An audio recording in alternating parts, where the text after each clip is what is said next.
being tried by police. That truck is heavier than the usual cars we see this done to? Absolutely, that's exactly right. And it does look like he's getting back on the 5 freeway here, guys. It looks like it's going to be on the southbound side of the 5. We're now in Pacoima. We came out of Arleta. LAPD is following another 5. We don't know. Sometimes these guys are familiar with these neighborhoods.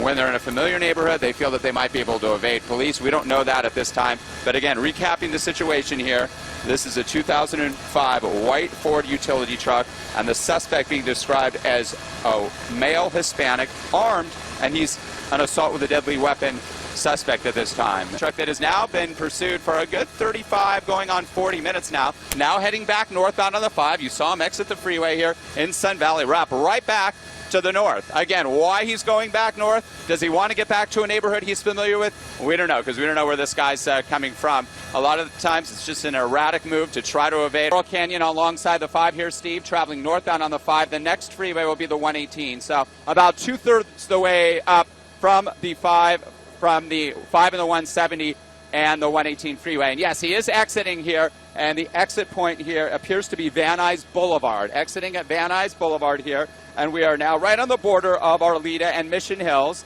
coming back underneath the 5, so he's heading westbound on Van Nuys Boulevard here, and he's going to be heading back to that same neighborhood where we first picked this pursuit up in Arleta. Or hightail into an area, a house or an apartment area that he knows. He's trying to get away. He obviously is trying to evade police. He knows that they have something on him. We are hearing that he's an assault with a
White's back, and they'll probably use a couple to block off some of the streets that are leading up there and just have to reroute traffic until they get there. But they'll clear up those resources rather quickly.